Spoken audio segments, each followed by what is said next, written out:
this is an iHeart podcast. Guaranteed human. Lowe's knows Sundays are for football. So tackle your home improvement projects by Saturday and earn your Sunday with great deals on LG and Bosch appliances, select Bounty and Swiffer cleaning products, and more. Then once your to-do list is done, get ready to kick back, relax, and enjoy the game. Shop in-store or online now and earn your Sunday with help from Lowe's, official partner of the NFL.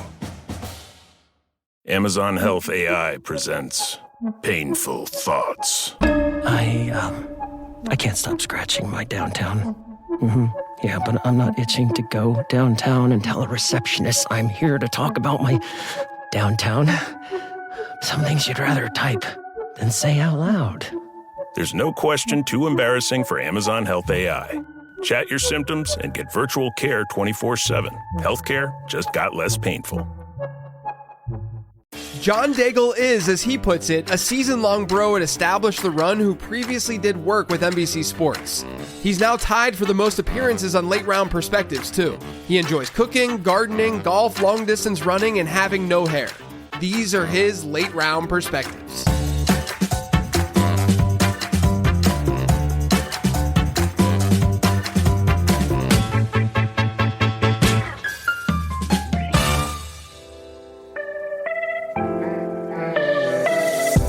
This episode is sponsored by DraftKings. We've partnered up with DraftKings again this year for Best Ball, and we've got a can't-miss offer on their biggest Best Ball contest ever.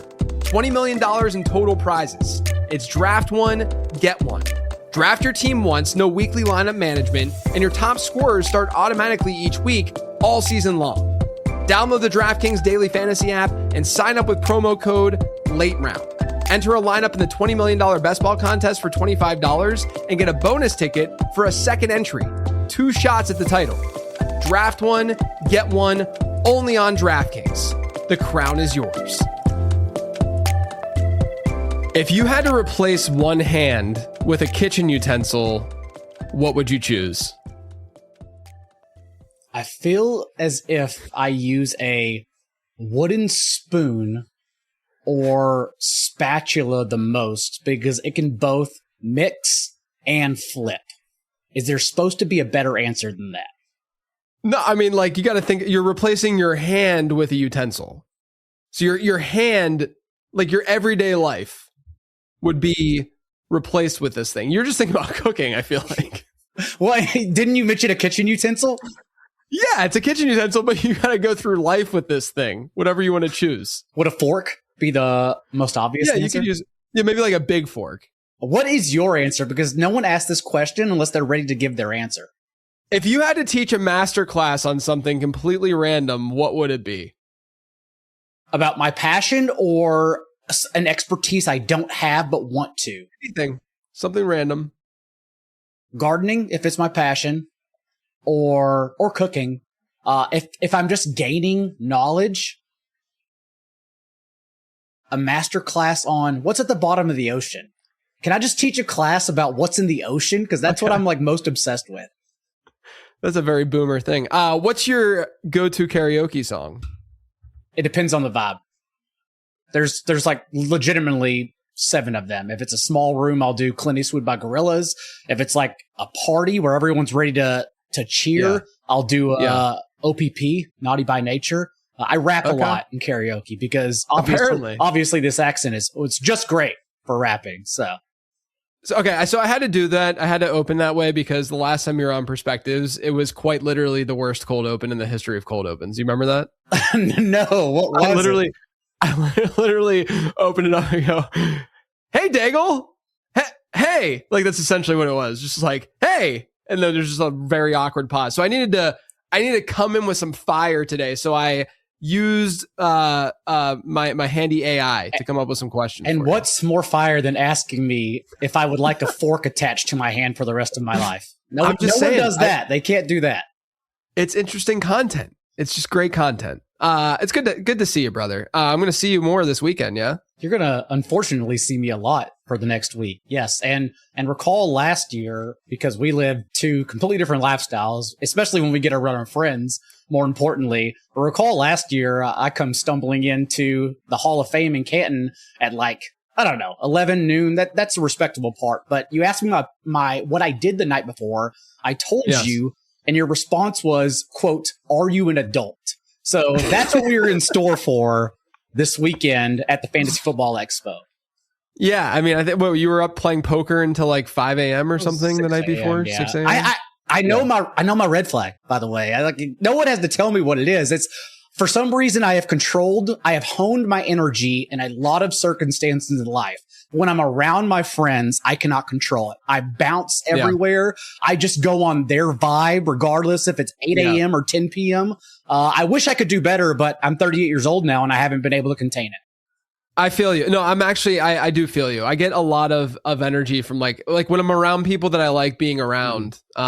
It's just like infectious, and I can't really like chill. Like I went to New York City at the beginning of June with my closest high school buddies, and it was just like 4 hours of sleep a night, and just so much fun just to be with them. So those kind of trips too are also more rare as we get older, which is why it's important to make them happen. They just truly rejuvenate you, even for like we are grateful to do this for a career, but it even rejuvenates us for the next 6 months of our lives to see those group of people for once a year. In my case, agreed. Yeah, no, agreed. That's the other thing too. We're lucky to do what we do. Just as like a baseline, but it's also just cool that like we get to do shows with and stuff with each other all the time, and like just do that kind of stuff, like work together. But then we also get to we have this thing now every year. We at least get to see each other at least once a year, through this, and you grow relationships through doing that. But it's also just like, I don't know. I don't think a lot of industries and jobs allow for those relationships to like blossom, and it's like crazy to think about, but like.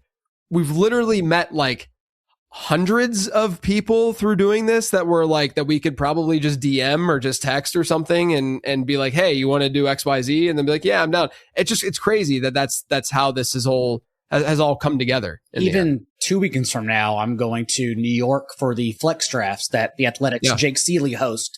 And we have text threads going right now trying to vote on what we're going to do Friday and Saturday evening. That's how it just happens to happen. And, I've talked about this on other shows. I don't know if I've mentioned this with you ever, but, as someone who's adopted, found family is something I not only believe in, but it's kind of happened everywhere I've gone. Like the city of Chicago, my parents adopted me. The city of Chicago adopted me. My friends in life adopted me. And so I do sternly believe in that. And that's kind of what's happened with you, Rich Rebar, like people who we all have our own, group of close friends we grew up with. But then there's another group of people that I would still call like my very good, if not best friends. And that's what I consider y'all. And we just happen to meet along the way because of this lovely industry.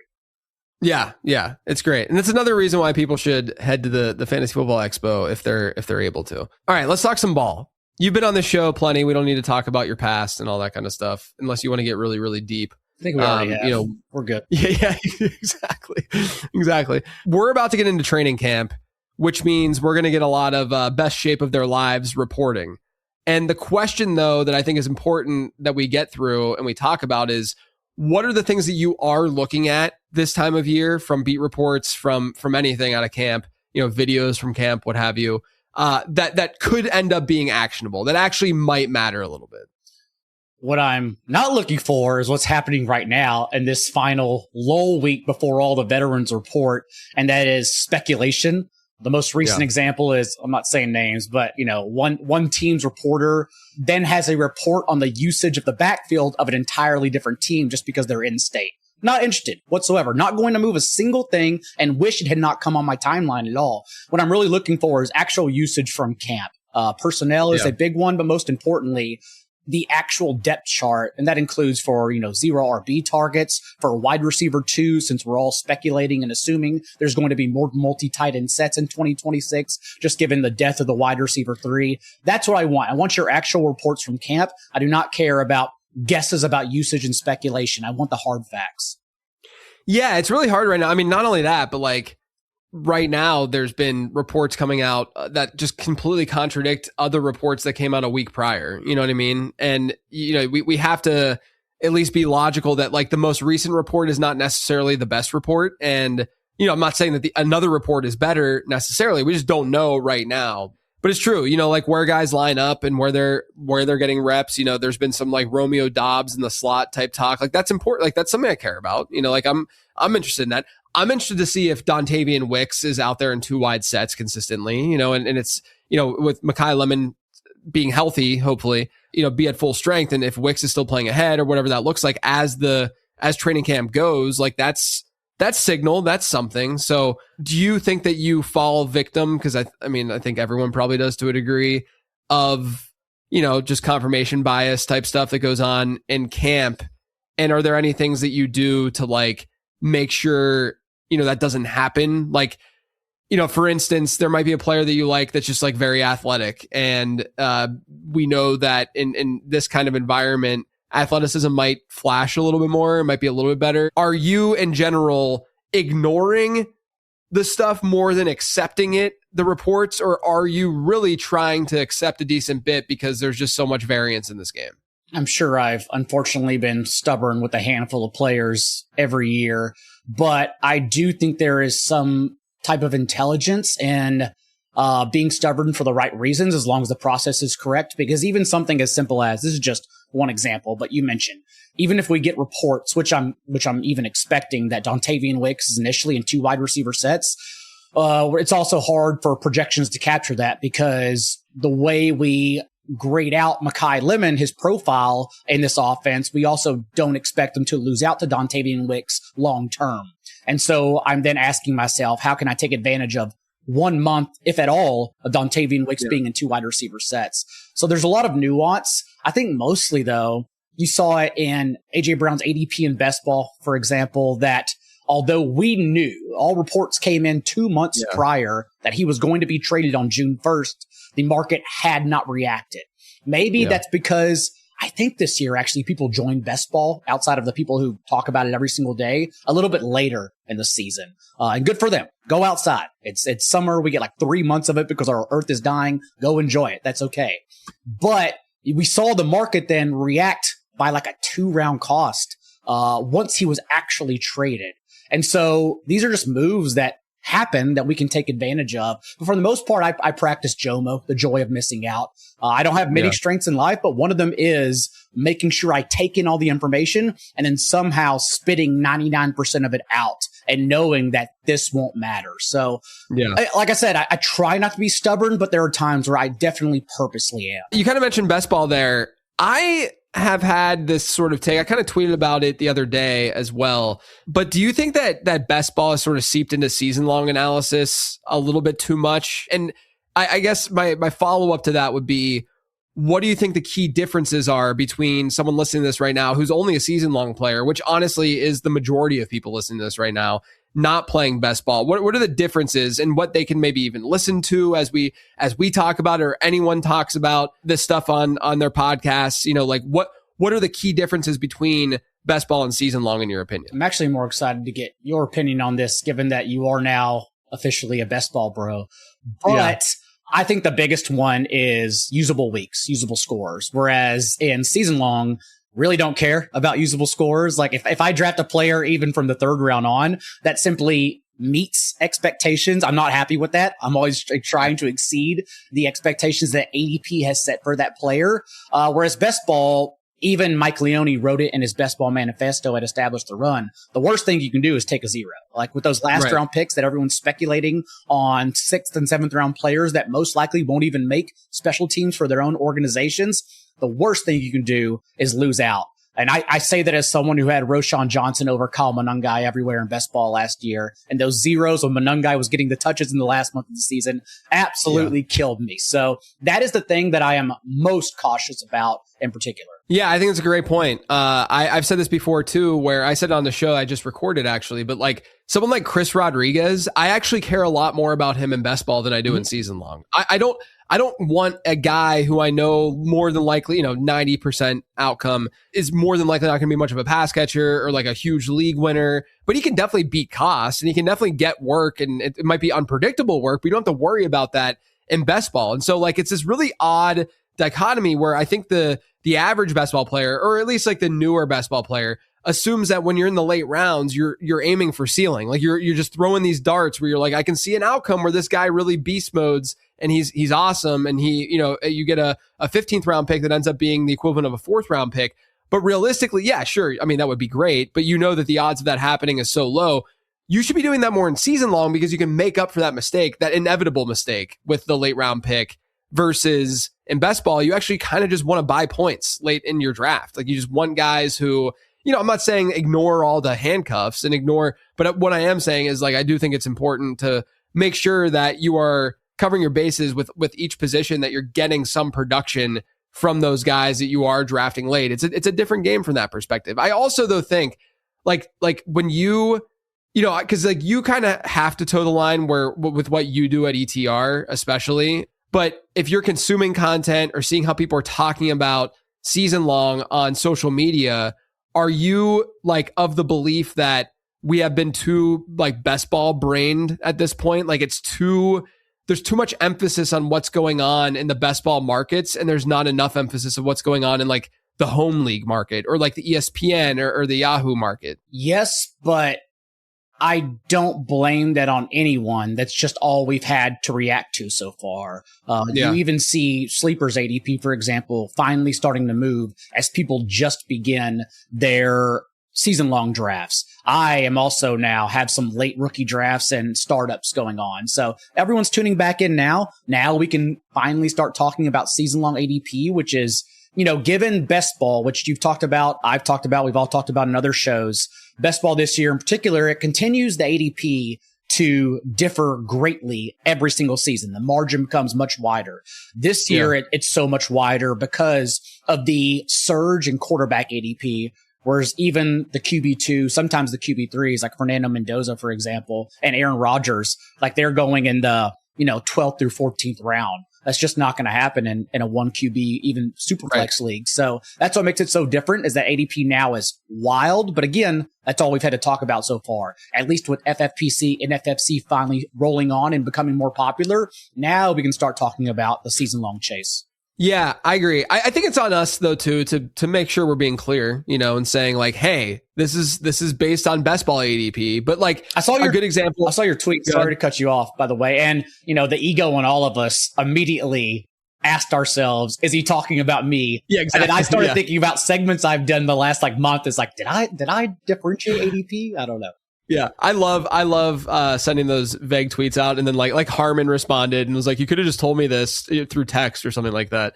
But like, and it's fair. Like, I'm quite literally, I'm not calling anyone out whenever I say that. I mean that as in like, I do it sometimes, we all do it sometimes. Where like if I'm going to talk about a guy's price, I want to be sure that I'm being specific about where that price is, because we have so many game types now, and even on the difference between the big platforms, like Sleeper is still very influenced by Dynasty right now. If you look at their, like I've seen videos from people like on TikTok or wherever, where they're talking about RJ Harvey being a round 5 pick. And it's like, he's not a round 5 pick in any normal league. Like it's just not happening. And so you're straw manning this, right? Mm-hmm. Like you're making it like, I don't like RJ Harvey in round 5 either. Like, but I don't mind him in round 8 because I'm only looking for upside there. And the opportunity cost is the equation completely shifts, And so like, those are the examples. Like Devon Achan's another one where in best ball, he goes later than where he's going to go in your home league. Like your home, like ESPN, I think he's ranked, I think his ADP is RB5, right? And in best ball, it's like RB10. And so that is a significant difference when you're talking about the early parts of your draft. And so if the fantasy analyst out there is like, hey, everyone's calling Devon Achan a fade, but that's ridiculous because he's I just got him at RB11. It's like, okay, but there are areas and platforms and, season long formats and, home leagues and such where he's going to go RB5, RB6, where like that's, RB11, sure. Like I think I have him ranked as like RB10, and I still listed him as a player to avoid in the draft guide because there are these places in these spots where he goes RB5. And so I think that's where we as a group of analysts, just need to be smart and smarter about how we talk about the cost of these guys, at least be a little bit more detailed and nuanced with it. I also think we have having done this for so long now, we have our finger on the pulse of guessing which way ADPs will go, because in home leagues in particular, like the hate usually goes really far. And the love, it's vice versa. So Christian McCaffrey, although his ADP, is 5, 6, you could easily see situations where he's drafted 2 or 3 over Bijan Robinson, over Puka Nacua. And so I also do like playing the guessing game in that to make sure when I write and talk about players that at least for home leagues, the people that are listening are either ahead or behind based on those guesses. Yeah. I mean, this is why in the end, like if I'm being totally transparent, like I don't love the players to target and avoid areas of my draft guide, because I think you can look at the rankings and come up with them yourselves. Like you can just look at where I have guys ranked and tiered to see like who I generally am high or low on. To me, it's just like extra content and extra context for people to see how I feel about certain players. But one platform to another, one draft to another, I just think it's getting messier and messier every year, with best ball becoming as big as it's gotten, and with all these other iterations of games and all these different platforms. Like the other thing too is that like these other platforms like an ESPN will have other game types now too. That's just making it more convoluted, where it's like, it isn't as simple as there's a consensus ADP that even if there's websites that are pulling consensus, the sites themselves are getting their ADP information via different game. Like I said with Sleeper, like it's still like, seems like there's still a dynasty influence with a lot of the way that ADP has shaped up. Right. And like, or there could be some influence, I have no idea, with like some of these bigger platforms and some of the other game types that they're throwing out there. We don't have the transparency to that. So we're only working with what we can work with, and hopefully the context, that's why I think there needs to be more context, but hopefully that context can help people. I think the way things go in clicks and views kind of deciding what we do, I think it's going to differentiate mightily this year. Like in August, if you put out a best ball draft versus a super flex mock, you come back and you tell me which one has 50,000 more views. And I guarantee you it's going to be the super flex mock. Yeah, you're definitely not wrong. There's also been some discussion recently on social media about the running back dead zone. Now, I kind of retired from talking about it last year, just because for me, it became a little bit too dumbed down in a way. But I guess my question to you is, do you think that the dead zone right now is still alive and well? And how are you defining that too? That's always the part that gets me, is that some of these concepts and some of the reasons why I've kind of like shifted away from them is because they've become so watered down in how we define them. And so I'm just curious how you're like viewing the running back dead zone, like how you define it, and if you think it's alive and well. Well, I wish you came back to fighting the good fight, because now I don't think I've seen anyone mention like the premise, the statue that fantasy douche and Sean Siegel, Ben Gretsch, I believe was part of it too, once built the running back dead zone on. Now everyone just says that's a dusty veteran who we don't trust. That's where the dead zone starts. Whereas like, should be looking, the dead zone started because hit rates were significantly less in that range compared to later rounds. Thus, the dead zone then ended whenever the hit rates got higher. And if we're drafting on buckets as opposed to individually nitpicking, this is a veteran who I don't trust. We're just going to most likely do better because we're taking a big picture outlook with our draft. And so the last couple years, ADP has actually been fairly accurate in points per game. Always points per game, by the way. Always. And that's just because running backs have stayed healthy. Even like Javonte Williams in the 8th round last year is the only RB1. He finished top 12 in points per game. He's the only RB1 who was drafted outside the 3rd round these last 2 years because, again, everyone stayed healthy. In 2023, though, so you only have to go back a couple seasons, the hits included undrafted Kyron Williams as the RB2, both Raheem Mostert and Devon Achane in the 10th round as the RB4 and RB5 under Mike McDaniel. And over the last 2 years, the RB13 through 24, so an RB2 who you can start literally every week consistently, has averaged a 6th round ADP. 38% of RB2s drafted from the 7th round on the past couple of years as well. So in my opinion, just based on the last 2 years, and again, Maybe the health of starting running backs pushed you out of this conversation. It seems the line seems to be moving every single year, but at least based on health in the last couple of years, it does seem like rounds 2 through 6 are kind of where we're out on running backs. And that's not a hard plan, right? Like I still like players in that range, but really maybe we get into this later too. Like last year where I had a very good idea of how I wanted to draft, again, always taking a big picture outlook. This year, I do believe that third tier of wide receivers is how you win your fantasy leagues. And so, so personally, like if you're blocking me from grabbing 4 of those guys, I don't want you anyhow. And the running backs just happen to fit in that range this year, that dead zone, quote unquote. Yeah. I'm going to try to explain how I feel about this because like it's hard for me to articulate this, but if you think about draft strategy as like for the consensus and for the masses as on a scale from 0 to 100, where 0 is like a very, very running back heavy approach and 100 being 0 RB, right?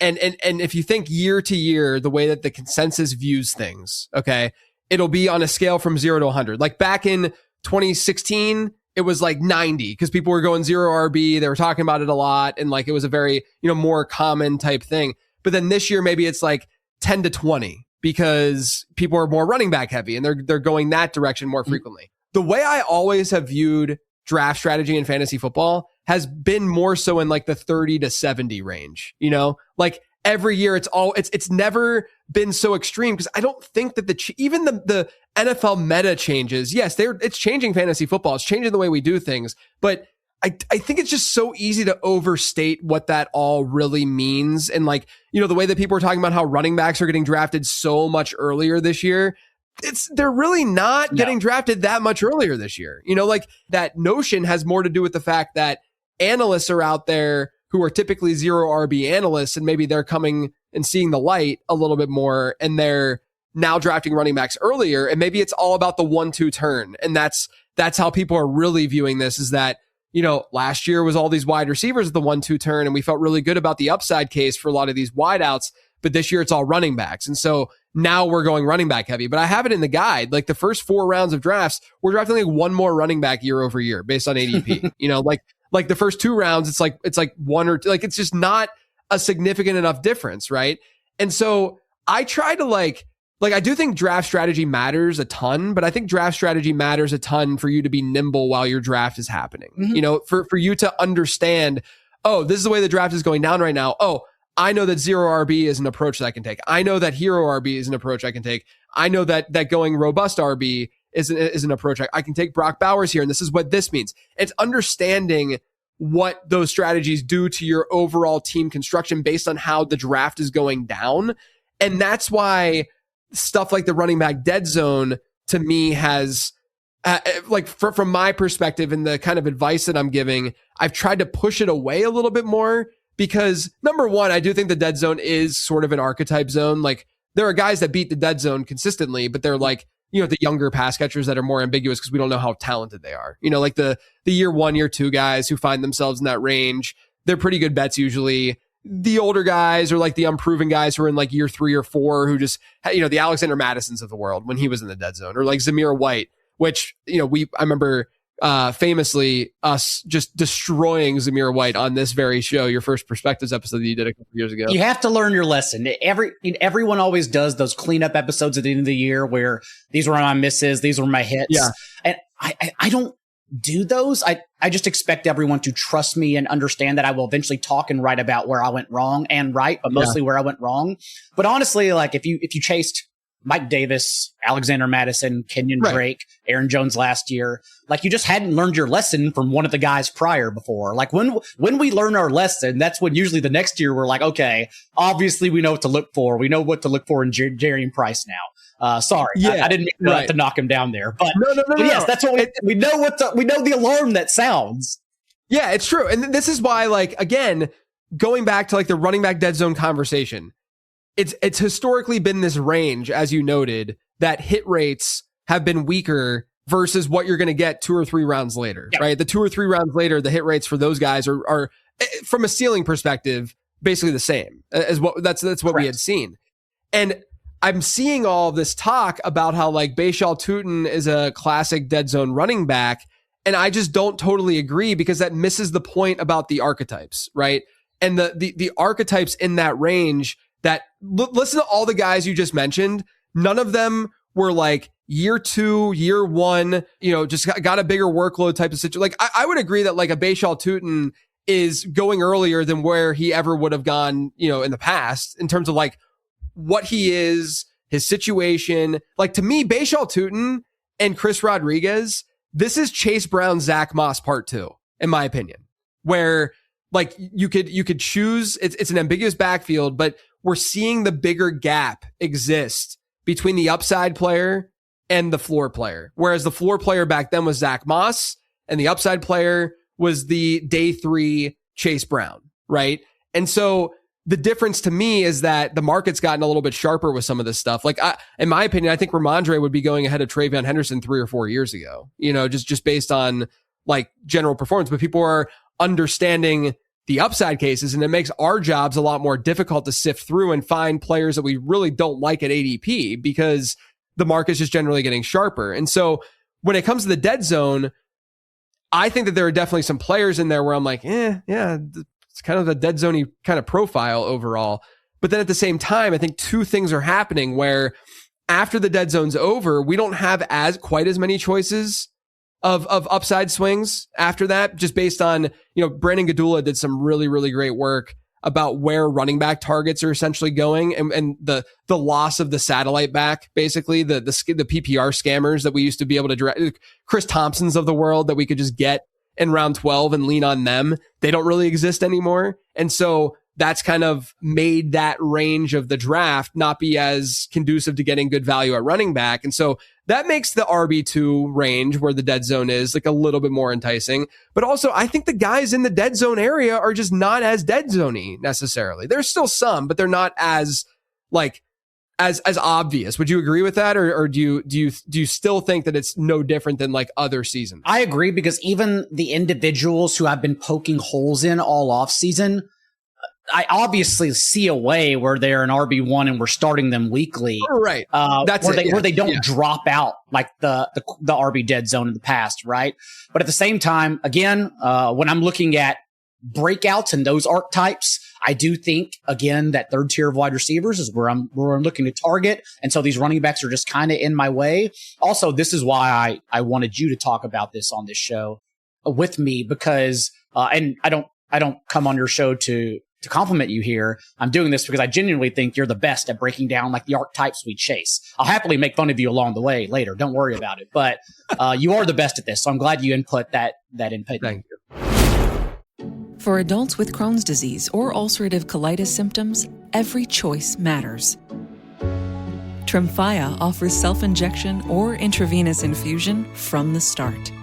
Tremfya is administered as injections under the skin or infusions through a vein every 4 weeks, followed by injections under the skin every 4 or 8 weeks. If your doctor decides that you can self-inject Tremfya, proper training is required. Tremfya is a prescription medicine used to treat adults with moderately to severely active Crohn's disease and adults with moderately to severely active ulcerative colitis. Serious allergic reactions, increased risk of infections or lower ability to fight them, and liver problems may occur. Before treatment, get checked for infections and tuberculosis. Tell your doctor if you have an infection, flu-like symptoms, or need a vaccine.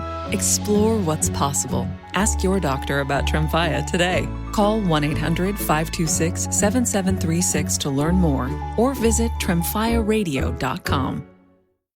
When Kohler, the global design leader in luxurious kitchen and bath products, came to me and said, "Martha, we need an ambassador for our timeless, elegant, durable cast iron products," I said, "I'm in.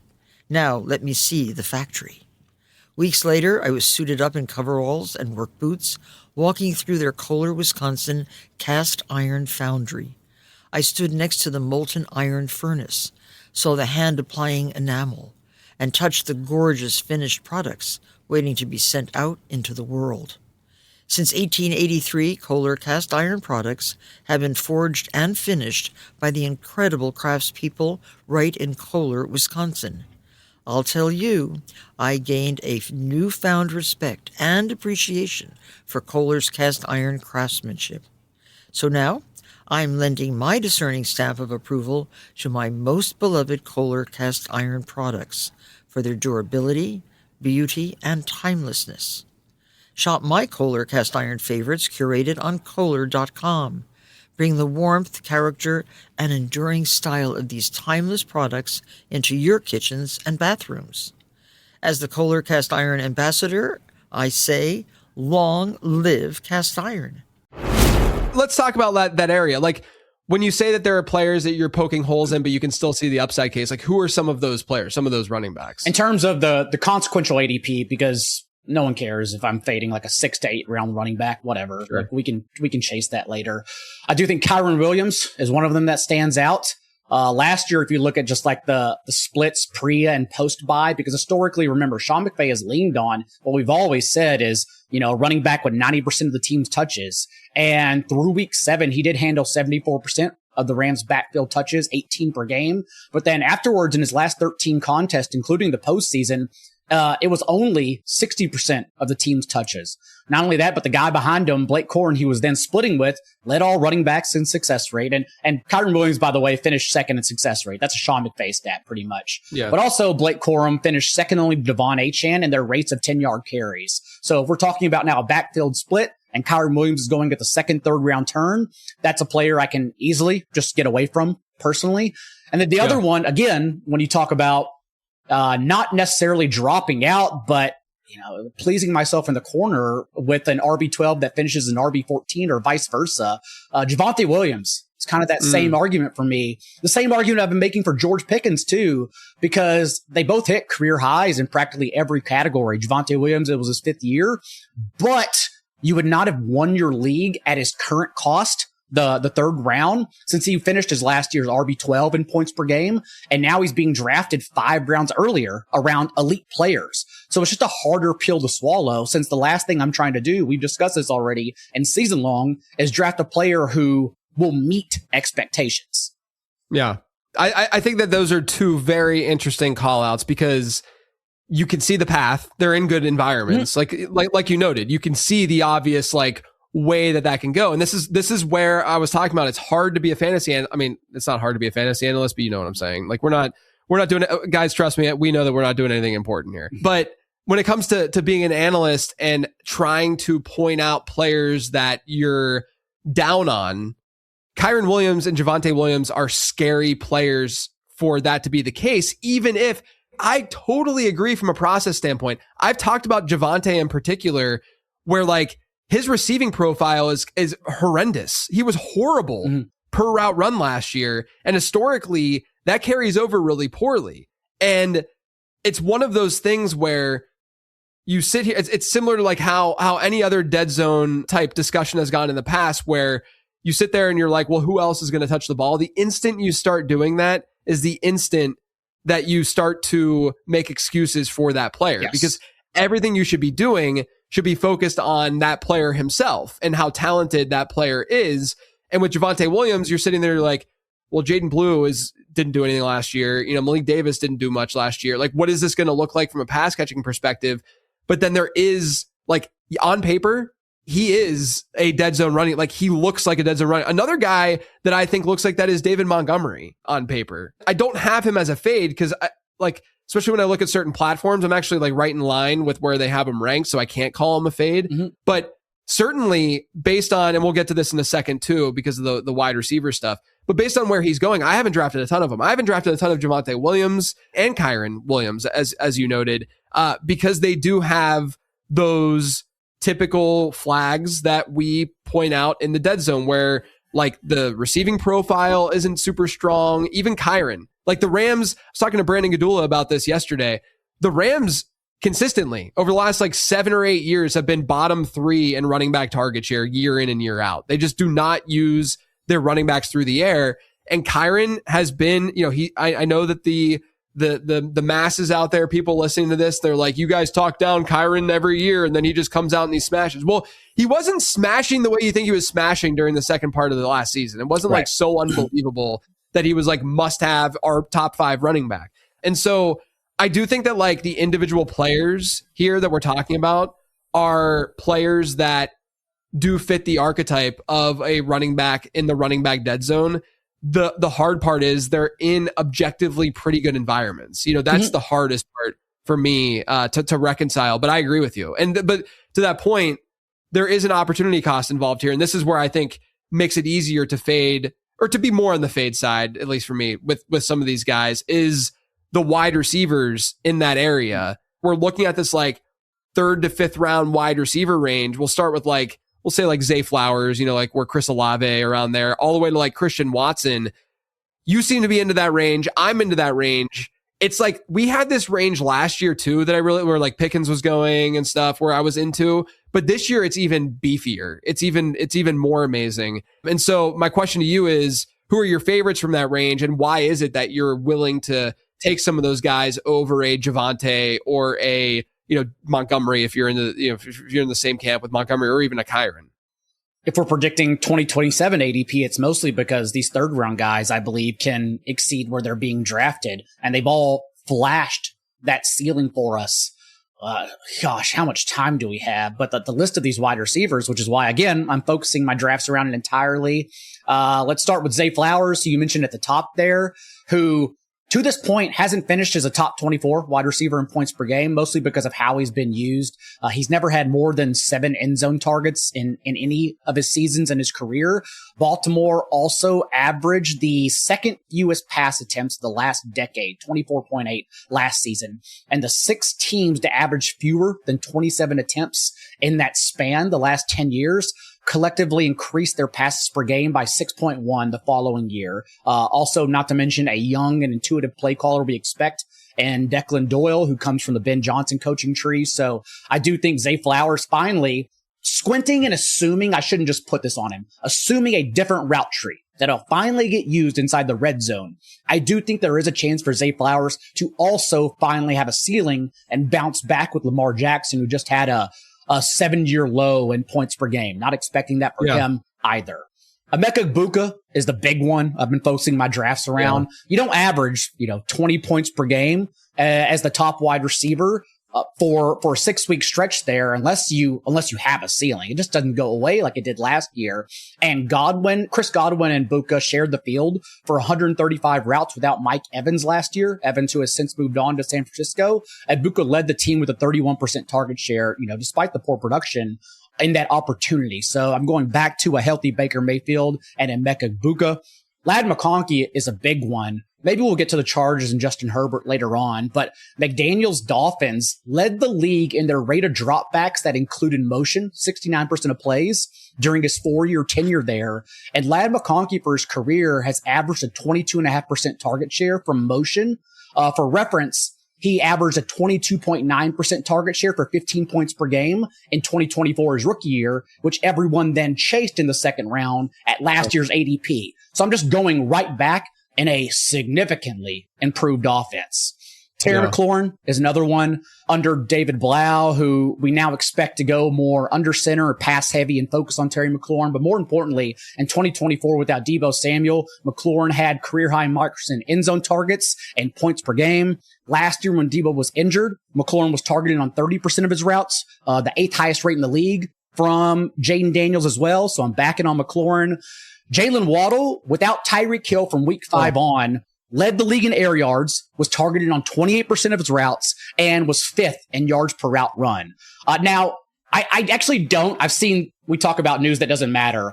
The news aggregators are putting out there that Sean Payton has called Jalen Waddle as Joker. But so far for Payton's tenure in Denver, Joker is short for we won't give you the ball. So I don't like that at all. But Jalen Waddle on a per route basis was quite literally one of the best wide receivers in the league. Everyone just forgets because McDaniel was too busy scheming around all of Tua's weaknesses as he fell apart last year.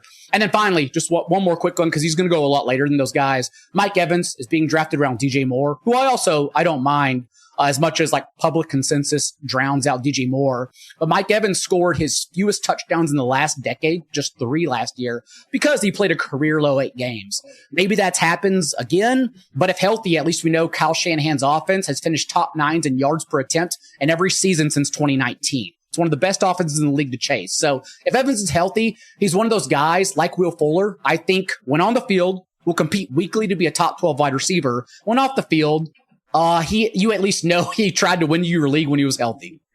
Right. The crazy thing is you just went through like 6 or 7 wide receivers and made the most obvious, like I'm not saying that the case that you made was obvious. I just mean that like the cases that you made showed that there's an obvious ceiling with each of those guys. Yes. And there's still more in that range. Christian Watson obviously has a high ceiling. Mm-hmm. Luther Burden obviously has a high ceiling. Tedero McMillan, like situationally it's frightening, but him himself is a beast, right? Like there's all of these Garrett Wilsons in that range, and maybe the Jets are a lot. Like there's just so many good wide receivers in that area of your draft that it makes it so much easier to go, especially if you're in like the middle of your draft or like wherever, to go RB, pound wide receiver, and all of a sudden you're sitting with 4 really good wide receivers that have legit wide receiver 1 upside, all while not having to worry about hitting these potential landmines in the dead zone of like, and we didn't even talk about like Travis Etienne either, where like there's some concern with that and what that could look like, but like some of them will be fine. Some of the running backs will hit. I just have moved towards more of the younger players in that range, the younger running backs. If I'm going to get a running back, the Tutons, who's going later in season long than he is in best ball. Cam Scadaboo, I think, is an interesting pick because I think if he weren't hurt, he'd be like a 2-3 turn type player instead of a round 4 type player. But like, it's just so glaringly clear to me that those wide receivers are such good high upside bets when, especially like if you're in an auction, you can just get those dudes, like just get as many of those guys as you want and then get an anchor at running back and you're good to go. I also naturally think the run on running backs that usually happens in most home leagues will then force the rest of the room to chase that position. And while they're chasing, again, whether it's hero, zero, robust, if you're at the back, whatever it is, then you just pick apart those wide receivers while people are drafting these running backs that, again, can meet their floors, can meet expectations, but we question whether they can exceed it despite being in good environments. That's kind of like the whole argument I've been making for, I like David Montgomery. It sounds like more than you, but also I understand ADP and like, think about it. David Montgomery and Chuba Hubbard are being drafted in the same round as Jalen Hurts. In what effing world are you taking a running back like those guys over Jalen Hurts, the QB1 in fantasy in the past? I'm trying to win my league. I'm not trying to find the RB13. Like, who cares? Yeah. Like again, I don't want anyone to walk away thinking that like I have a firm stance, especially on like Montgomery, because he's going later than I expected on season long platforms. Just to be honest with you, the case is more about the other players that go around these guys at different positions. You know, like that's where the target and avoid stuff needs to be focused on a little bit more at this point, as opposed to like positional rank. I don't have that big of a difference in positional rank with like Kyron, for instance. But I'm underweight on Kyron because of the other positions that are going around him and how good they look. So my overall rank with a player like Kyron or with a player like Javonte is lower than what other sources or ADPs might look like. It's just because, like you said, the wide receivers are so good. And then eventually you get to that point where you're like, I'll take one of the elite quarterbacks because especially in best ball right now with the QB2s being pushed up so much, it's like, you're gaining more value with the elite guys in that range that they go in. Regular home league drafts, I think waiting on quarterbacks can be a little bit easier than what it is in best ball right now. But we'll see. Oh yeah. Like as much as I love Jaden Daniels and Jalen Hurts in particular, who I think based on ADP will probably get drafted after a pocket statue like Joe Burrow. Not to say Burrow's range of outcomes doesn't include outscoring them, but I just think it's a bad bet to make based historically, especially the last few years, given the edge on rushing quarterbacks and Daniels and Hurts' performance in the past. But like in home leagues, it's going to be really hard for me not just to wait on Malik Willis or Kyler Murray, given that I don't know if I'm going to get the rushing floor. And I do believe, like, if you're talking about a one quarterback 15-round draft, which most home leagues are, they're going to go in the 14th or 15th round. Yeah. One. Yeah. Trust me, I've tried to preach my friends on it. No one wants Kyler Murray except me in 2026. That's okay. And I think in those environments, it's fine. I've gotten this question plenty, but I think double tapping quarterback that late is fine. Mm-hmm. If you want to get both Kyler and Malik Willis to just, increase your odds on hitting on one of them, or Tyler Shuck or whoever, right? Like it makes sense to to go that direction, because your goal is to match what some of the higher end quarterbacks are going to do. And, one way of doing that is to really increase your odds by having multiple darts at the position. We talked about so many wide receivers. Are there any wideouts that you're fading this year? You kind of hit on one, actually, that although I like that entire block, it's not that I'm necessarily fading. I like this conversation we're having, by the way. I should have expected it from us. Shout out to us. But we keep talking about players, but the other positions around them. So good on us, rather than just saying, this wide receiver I don't have ranked as highly. Sure. I am looking at, I keep looking at this tier of wide receivers, all the guys I mentioned. And so naturally then I move Tetterow and McMillan down. Yeah. I understand, the bull case that he makes me lose for that. Scary. Also, if you're looking over when Jalen Coker became a starter in the last 5 weeks of the season, including the playoffs, Jalen Coker actually had a higher target share. And you look at the postseason even, Coker doubled up Tetterow and McMillan, 30% target share to his 15%. And I'm not even saying like I'm going to draft Jalen Coker in his range. That's probably where I'll actually be trying to grab upside running backs, even if they're handcuffs. But I'm saying that Tetterow and McMillan, like that's his range of outcomes, perhaps losing targets to a competent receiver throughout the year. Yeah, I mean, the situation there sucks. Like Bryce Young is the and Bryce Young, the situation sucks. You're right. That's the easier way to say it all. It's like the least friendly fantasy environment from like a quarterback to wide receiver perspective that you can almost imagine. It's like a 10th percentile type situation. And we know they love to run the ball. And so it's just, and I think the defense is going to be better this year, which is a problem. So Bryce Young is QB 29 in points per game and back-to-back years, just like fodder for super flex leagues. Like, it's a disastrous situation. Yeah. I mean, like T-Mac is a friend of the show, first off, but T-Mac is very much just in a situational hell. I mean, he checks every box from like a first downs per route run and all the route run per route run stuff that we look at. But I think you have to look at the fact that it's just a rough environment and you're drafting him amongst wide receivers. This is the reason that I've been lower on Garrett Wilson than the market. I think ETR is really high on Wilson, if I recall correctly. And I know that some of the other guys are too, that I respect, but I look at the like some of these environments for these wideouts that are just in better offenses. And Garrett Wilson, I think he's very talented, but at some point we got to be like, are we doing this again? Are we hurting ourselves again by doing this when he's never had a season above a 2 yards per route run?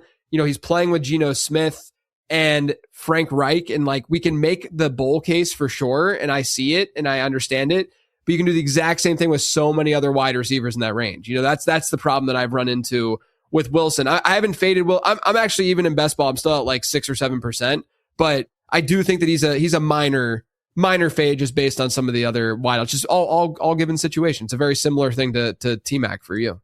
Garrett Wilson, Jamar Chase, Jackson Smith-Njigba, the only 3 receivers in the league to finish with 30% of their team's targets. But like you, I'm also fading him. And again, per route basis, totally fine. Proved he can earn targets. But also when you mention something like the improved situation with Geno Smith, there's no chance Geno Smith starts all 17 games for a losing team. It's scary, right? There's just no chance. Yeah. So, I'm baking that in that the situation probably gets a lot worse, even if it starts out good. Super, super volatile situation. And, they added weapons there. Like, who knows what that looks like? I think Garrett Wilson's really, really talented. And it's one of those things. It's just hard as an analyst to be like, yeah, I like, Emeka Egbuka more, or I like, this wide receiver. I like Luther Burden more than Garrett Wilson right now. And people probably think that's like too hot of a take, but I just see an insane ceiling for a player like Burden, where I think the floors are worse for Burden. But if I'm going with the typical draft that I go with and Burden ends up as my 2 or 3, then it's a lot easier to swallow that, right? Similar to Bashal Tootin. If Bashal Tootin's my running back 3, it is the greatest. That is, Tootin as an RB3 is so beyond perfect. Like, that is exactly what you want to do in fantasy football. Like get 3. If you're getting him in round 6 in season long leagues, which you will be able to in a lot of home leagues, and you get 2 running backs early, you get 3 wide receivers from the zone that we're talking about, and then Bashal Tootin is your RB3. I can't think of a better start than that in terms of weighing risk reward, understanding range of outcomes, and just potentially having a super team in the end if things really do hit for a player like that. That's just the way that I think about fantasy football in the end. Considering I'm going into most leagues prepared to have Jalen Warren as my RB2, given like where I'm zooming back out after the wide receivers and the elite quarterbacks, I would love Tootin as my RB2 or 3. That'd be incredible. Yeah.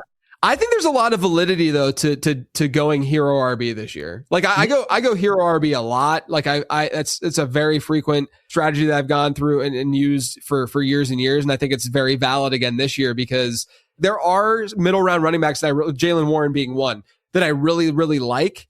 The problem that it's going to be easier to do that, I think, in less sharp rooms because people are on seemingly, maybe you disagree with this, but on a lot of the same middle round running backs, like a Jonathan Brooks or something for upside case purposes, right? Like they would be on those guys. So they might dry up a little bit quicker than you would like and you would get sniped. And then all of a sudden you're like, hey, my RB2 spot's not looking nearly as good as I thought it might look. Just given if you look at a ranking sheet and you're like, oh yeah, Kenny Gainwell's a decent enough like dart to have as like a floor kind of player in PPR formats. But then if other people are also going about it that way and sniping you, then you might walk away with a less favorable running back room. That would be my fear with it this year. I would just blame you for ruining them like you did with Luther Burden. Notice in like that entire list, the scroll of players I gave you, I didn't even mention Luther Burden because anyone who's listened to your show hears Burden every single week. There's no need for me to also chime in and just say, I like this player. I'll tell you what, it's gotten to the point where last year on the late round Discord, we had someone made an AI image of like my cartoon face and Luther Burden as a cartoon. And he's like holding me, and like, we're like celebrating. And like I've had the meme with Bayshal Tootin of hashtag all roads because all roads lead to Bayshal Tootin as more of like a kind of a joke thing. But I've believed in Bayshal Tootin as a prospect for sure, like 100%. And so all I need this year, I'm not the kind of analyst, I'm the opposite of this that likes to hang my hat on just like a couple picks. But I will say, if those two have a good season, I will be doing some victory laps around the house, whenever, when the season ends. I am shocked that no one has remade the Messi Yamal baby photo with you and Luther Burden. That has to happen in the next 48 hours. It's true. There's been no better coach speak this offseason than when Ben Johnson said that he was buying Luther Burden stock. Well, nothing better for one me. Of us. That's all I needed. One of us. That's all I needed. For adults with Crohn's disease or ulcerative colitis symptoms, every choice matters. Tremfya offers self-injection or intravenous infusion from the start. Tremfya is administered as injections under the skin or infusions through a vein every 4 weeks, followed by injections under the skin every 4 or 8 weeks. If your doctor decides that you can self-inject Tremfya, proper training is required. Tremfya is a prescription medicine used to treat adults with moderately to severely active Crohn's disease and adults with moderately to severely active ulcerative colitis. Serious allergic reactions, increased risk of infections or lower ability to fight them, and liver problems may occur. Before treatment, get checked for infections and tuberculosis. Tell your doctor if you have an infection, flu-like symptoms, or need a vaccine. Explore what's possible. Ask your doctor about Tremfya today. Call 1-800-526-7736 to learn more or visit tremfyaradio.com. When Kohler, the global design leader in luxurious kitchen and bath products, came to me and said, "Martha, we need an ambassador for our timeless, elegant, durable cast iron products." I said, "I'm in. Now let me see the factory." Weeks later, I was suited up in coveralls and work boots, walking through their Kohler, Wisconsin cast iron foundry. I stood next to the molten iron furnace, saw the hand-applying enamel, and touched the gorgeous finished products waiting to be sent out into the world. Since 1883, Kohler cast iron products have been forged and finished by the incredible craftspeople right in Kohler, Wisconsin. I'll tell you, I gained a newfound respect and appreciation for Kohler's cast iron craftsmanship. So now, I'm lending my discerning stamp of approval to my most beloved Kohler cast iron products for their durability, beauty, and timelessness. Shop my Kohler cast iron favorites curated on Kohler.com. Bring the warmth, character, and enduring style of these timeless products into your kitchens and bathrooms. As the Kohler Cast Iron ambassador, I say, long live cast iron. Let's really quickly go through some ambiguous backfields because we're now talking about some of those middle rounds. So I'm curious where you stand on some of these players. Let's start with Pittsburgh. Your team Jaylen Warren over Rico Dowdle. And it's based on what we've seen from both the Steelers offense and Jaylen Warren. Aaron Rodgers, because he led the league in time from snap to throw, because, in his age 42 career, he does not want to get hit at all anymore. I remember it was Broderick Jones whenever Aaron Rodgers went vintage last year for 1 or 2 throws. He threw that massive, beautiful touchdown to DK Metcalf on primetime, and Broderick Jones ran over and chest bumped him and knocked him down. And Rodgers, get off me. Rodgers got up pissed. Because again, he does not want to touch the ground at 42 years old. But because of that, but the whole point for fantasy is that he's led a offense that targeted their running backs the 7th and 2nd highest rates the last couple of years he's played, going back to the Jets. Jaylen Warren's target share also literally doubled to 16% during the 299 plays with Kenneth Gainwell off the field last season.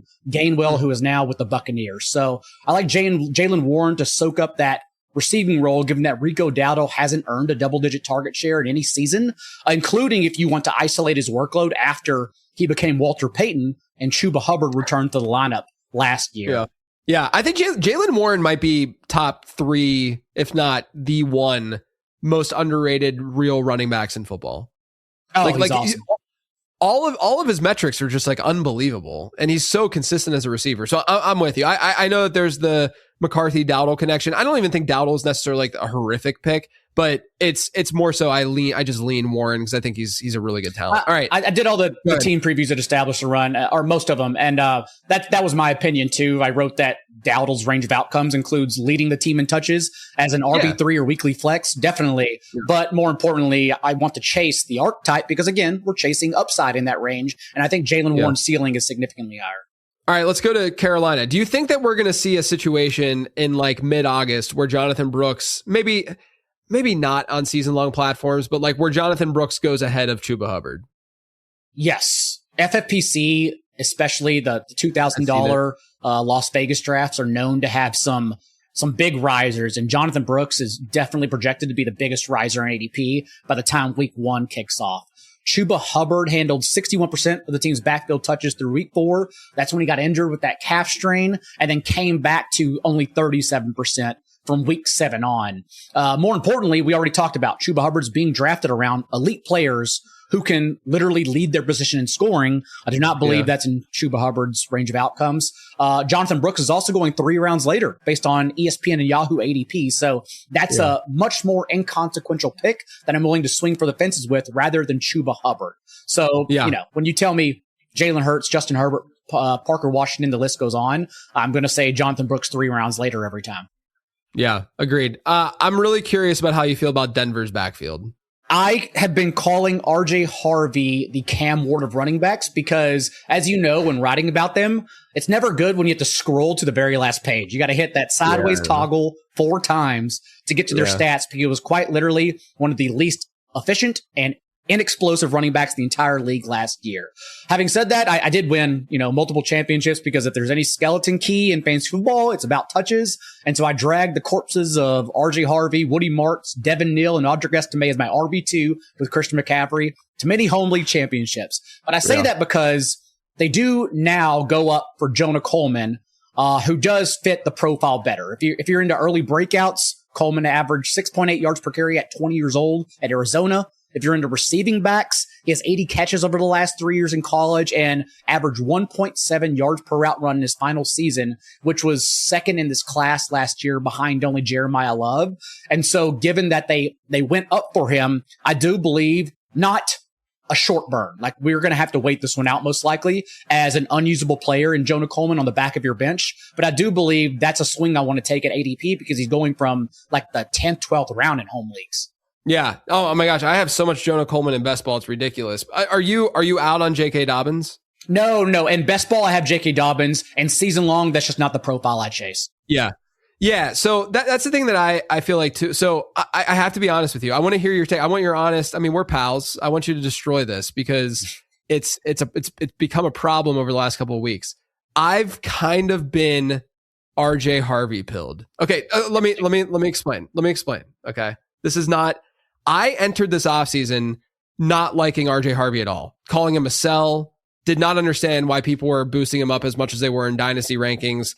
He had a very, as you said, he had a like rushing yards over expected per rush. Like just a lot of the explosive run stuff wasn't totally there. You know, obviously it depends on what kind of thresholds you're using and stuff, but he did not have a good season on the ground. However, if there's one process, you know, that has yielded really good results historically from an ADP trend standpoint, it is drafting second-year running backs and ambiguous backfields who catch passes. And RJ Harvey is all of that. Like 100% is all of that. And so I've given where he falls in drafts often now, there's not nearly as much of an opportunity cost. This is why I was like talking about earlier how like when people say like, oh, I'm not drafting RJ Harvey in round 5. Yeah, I'm not either, but he's not going in round 5 anymore, you know? And I have a feeling because I like Jonah Coleman. Jonah Coleman's actually my highest rostered best ball player right now. Wow. And that's kind of contrarian because every time I bring that up, someone in chat makes me feel like an idiot. But the main reason is because I think he will get some work. Like and then there's multiple outs for contingent upside, right? For both Dobbins and RJ Harvey for him to get more work. And then with Dobbins, my stance has kind of been like, why am I drafting and their ADPs have been different in best ball, but in season long and on ESPN and such, there's like a 50 pick gap between J.K. Dobbins and Jordan Mason, you know? And if it's like, if you're going to get in season long a J.K. Dobbins type, just draft Jordan Mason or even Chris Rodriguez or something if you want to take a chance on that backfield. But like Jordan Mason to me is the clear arbitrage off of J.K. Dobbins on a platform like that, where they're more than likely not going to play a receiving role. They're going to see some rushing work. And Mason actually was kind of explosive last year. He actually didn't look terrible from that perspective. Now, with RJ Harvey, though, I just see it as I don't want to be so blind to what happened. First off, I wasn't even that high on him as a prospect. You guys can go read the prospect guide. Like the Zap model had him as a high risk prospect, you know, just given where he was drafted. But I don't want to overstate the rushing stuff because it's not the stickiest in the world necessarily year over year. And like the receiving work is still going to be there for him probably to some degree to start the season. And I'm like, well, what if he's just a year 2 player that just looks a little bit better? That's kind of where I'm coming from. And you're getting a discount because of all the stuff you talked about. And I agree with it. I don't even disagree with you because like you can take this kind of like this is where you can hear the pro and con and you can literally go either direction with a player like this. But for me, I'm looking at like what's going on around there. And typically my builds are going to be of that. Like if he's an RB3 for me, I don't have to rely on him. And I've gone wide receiver heavy already. I don't necessarily need like Jaden Reed right here or something like that, you know? Yes. And so like, that's kind of where I'm coming from with Harvey. Do you think it's a moronic take? Because you'll keep me honest here. No, if anything, you may have persuaded me more on the RG Harvey, but also again, as you're talking about that, his ADP with J.K. Dobbins has gotten a lot closer. Thus, betting on the second round player makes a lot more sense. Whereas I was actually, while you're talking, I was looking to double check here. Right now, I'm at 22% J.K. Dobbins in best ball versus 6% RJ Harvey. But that's been because the differential was 2 to 3 rounds. But now, it was bigger before. But now that they're getting closer, yeah, I could see myself drafting RJ Harvey just because he's one of those guys who's like left over. If you use tools, he's always highlighted in green as well. But yeah, to this point, it's been Dobbins. But again, I'm still shocked about where, because previously, you know, we do chase the running backs we do think have good enough profiles and ambiguous backfields. And so I've been more shocked about Jonah Coleman and Nicholas Singleton's ADP, Singleton for the Titans, really than, you know, being excited about drafting either Harvey or Dobbins. I just do it. Yeah, no, both Coleman and Singleton for me in redraft and managed season long are targets because you can obviously dump last them round eventually. guys. Yeah, right. Yeah, just throw that dart and see what happens. If you would consider him as part of the dead zone area, I don't think he quite is, but he might be in more season long formats. But like, I don't understand Tony Pollard. I just can't get behind the Tony Pollard stuff. And I know that's an anti-ETR take, or some folks at ETR seem to like Pollard a lot. But like, to me, that is like a quintessential. If he were going around earlier, you could firmly call him a dead zone guy, but like he to me is quintessential, like just stay away based on the receiving profile and his splits with Tajay Spears and the offense probably not being that strong. I'd rather take a chance on a Nick Singleton in season long. I'd rather take a chance. Like I'm going to probably have more Jonah Coleman in the Denver backfield than I will RJ Harvey, but that's been what's stewing with me with Harvey. Because I think in some, like, you're going to find drafts where RJ Harvey falls a lot because people have a genuinely smart stance. I was in that boat before too. I just don't want to ignore cost, and like stick with the player take and not look at the range of outcomes. This does not fit the same mold because you mentioned, breakouts being year 2 running backs who earn targets. That's also why I'm in on Ja'Cory Krosky-Merritt over Rachaad White. I know he doesn't earn targets, but in terms of ADP, you are getting a 2 to, based on where you're going, ESPN, Yahoo, you are getting a 2 to 3 round discount based on last year. And like he was still explosive, like unlike RJ Harvey, like his 12% rate of 10-yard carries finished right between Bijan and Derrick Henry, 2 guys we respect. Yes. 7 catches in college, 9 catches in his rookie year. Not great. Rachaad White comes over actually having that receiving profile, but with an ambiguous backfield and a discount for a year 2 running back. Yes, cost to me is most important. So perhaps I should be more on RJ Harvey as he continues to fall. Yeah, look, the JCM thing, you could argue that that's another arbitrage type player off of a Dobbins. From a pass catching standpoint, probably not a ton of upside. I think that we have more of a floor with Dobbins because we just have seen him be able to carry a workload, and it's probably a better environment. But at the same time, like, I don't know. I don't get moved by a guy who saw 4% target share last year, which is what completely get it. Saw with I'm not trying to sell you to him. I'm just letting you know I'll probably be into drafting him. I am into drafting him. I think Bill is fine at his cost. I've leaned more towards the Rachaad White side. Yeah, a lot of people do. Given the pass catching. Yeah. All right. One more I want to get to in these backfields is New England. Are you more in a cost on Travion or Ramondre? So what happened last year was that Ramondre Stevenson misses 3 games. Travion Henderson finishes as the week's RB16, RB4, and RB3 in that span. They then come back from their bye, and from week 15 on, including the Super Bowl run, Stevenson handled 55% of the team's backfield touches with a 12% target share.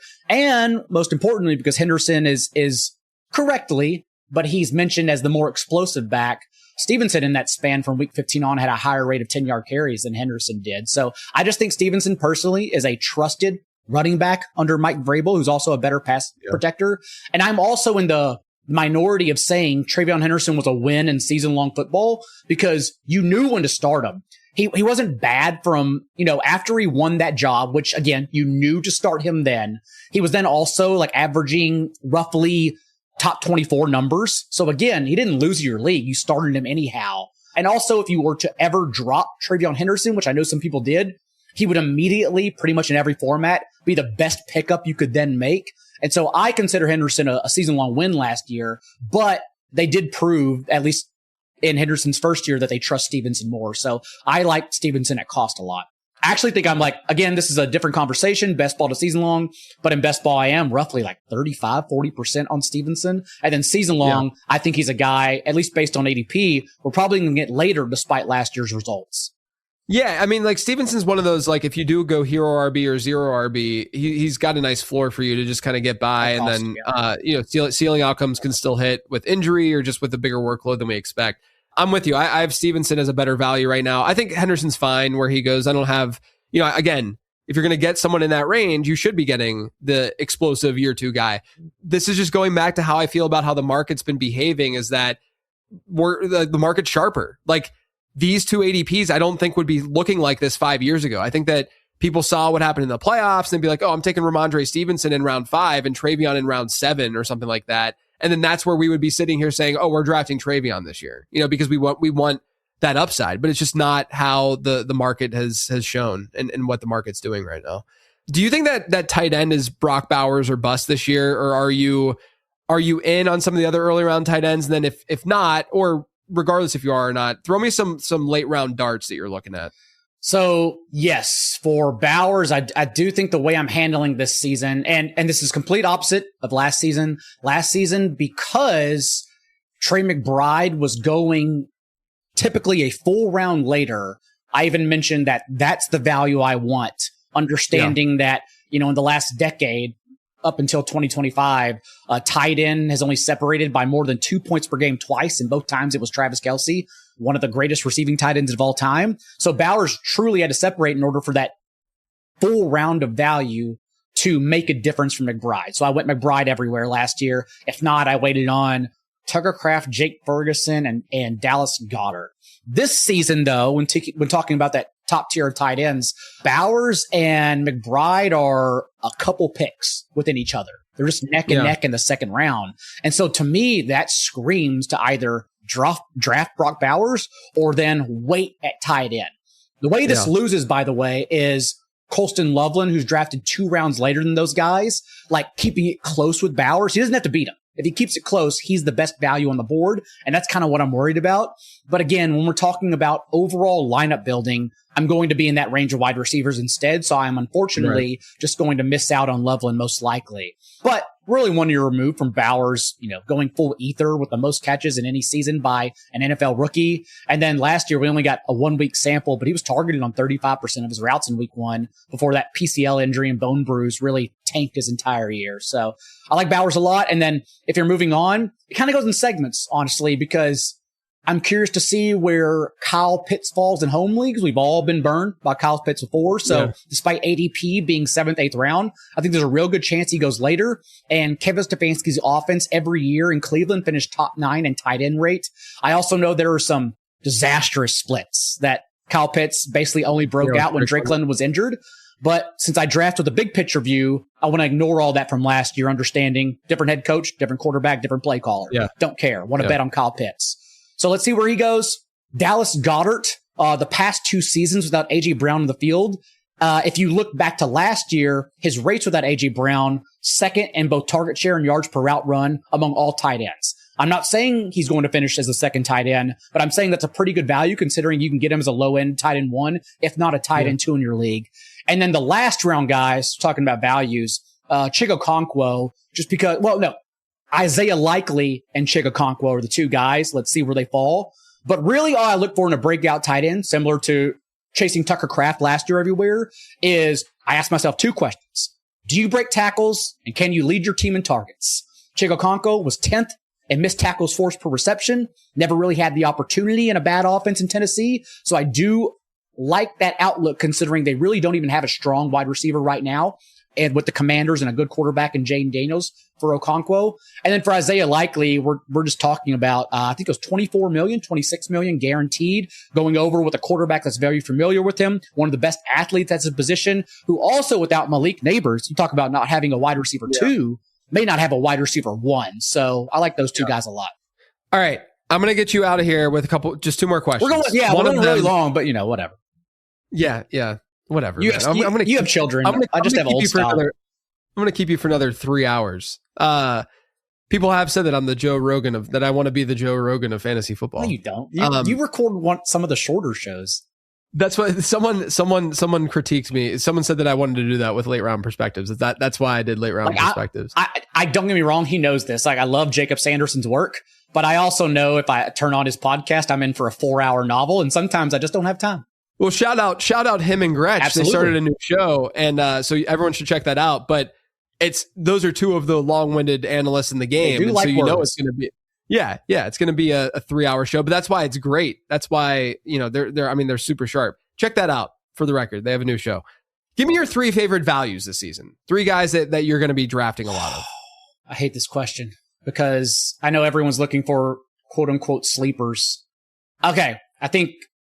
Values, not fun, I know, but second round Saquon Barkley is a value considering his range of outcomes, as he already showed just 2 years ago, is outscoring Christian McCaffrey. And again, in home leagues, he's literally going in the second round with a new OC. That is absolutely insane.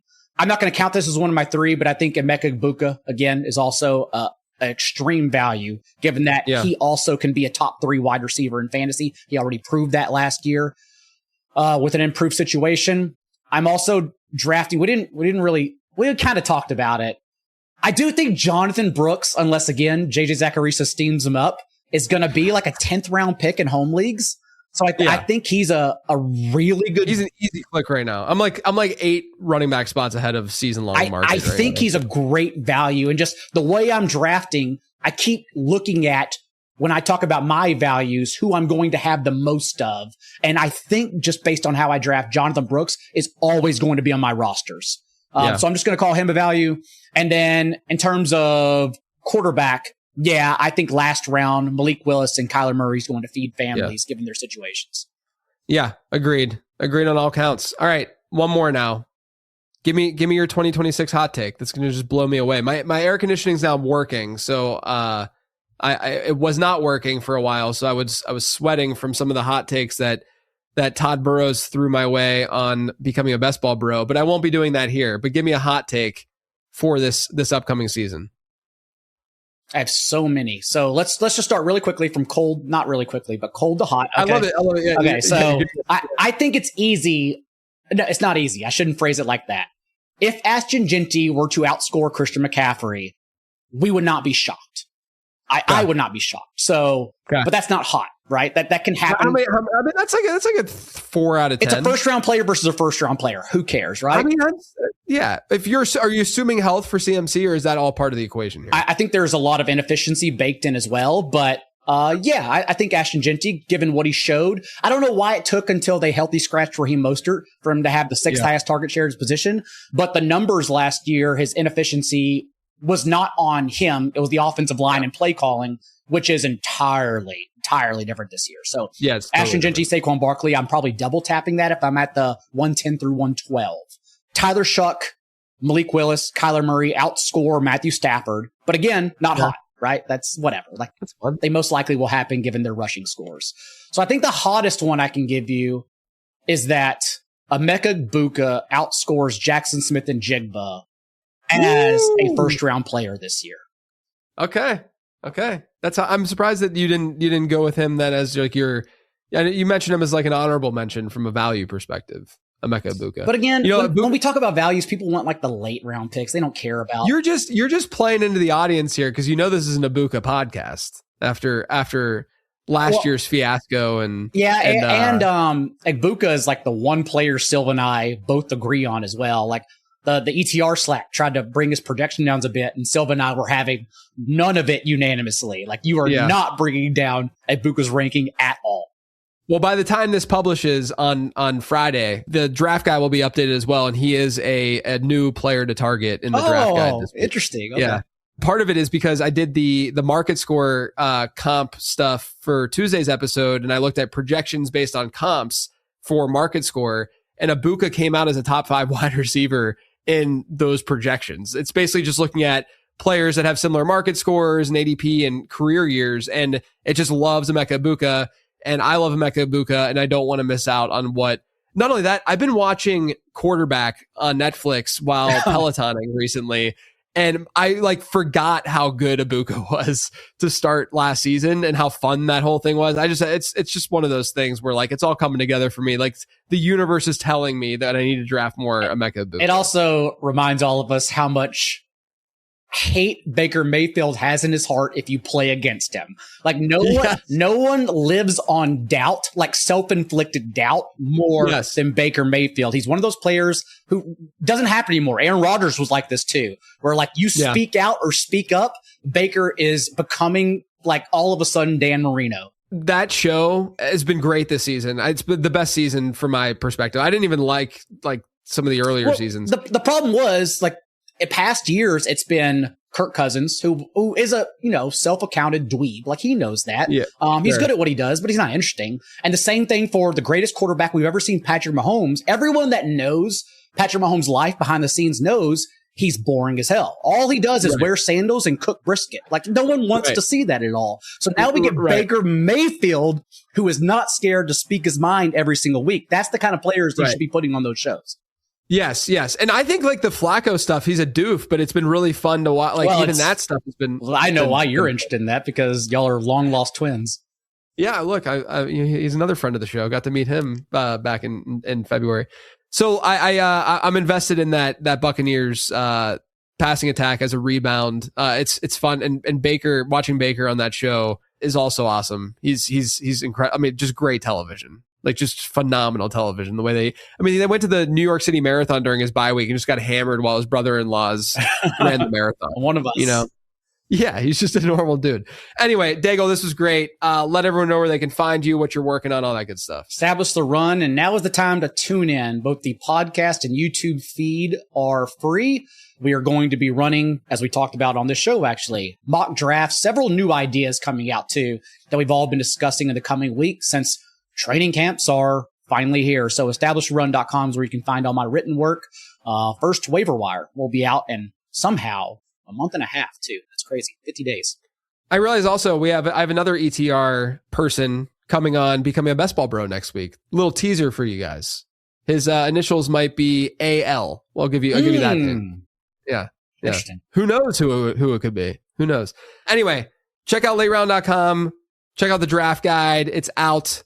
And by the time you're listening to this, you will have the most recent version, the July 24th update for that. So there's more players that have been added to the players to target, avoid, and dart throw list. The rankings are updated. Check that out, lateround.com. Otherwise, everyone, enjoy your weekend, and thanks for tuning in.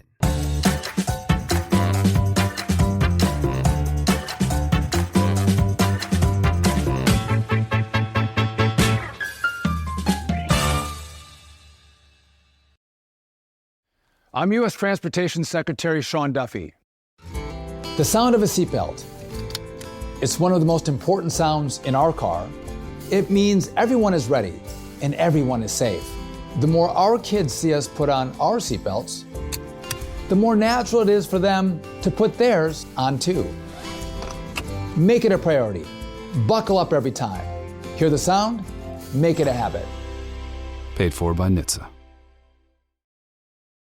When you're a maintenance engineer in a beverage manufacturing plant, you keep production lines moving and quality on track because there's no room for slowdowns. With Grainger's vast selection of high-quality motors, sensors, belts, and hard-to-find parts, you can get what you need fast and all in one place, so nothing gets in the way of getting the job done. Call 1-800-GRAINGER, click Grainger.com, or just stop by. Grainger, for the ones who get it done. This is an iHeart podcast. Guaranteed Human.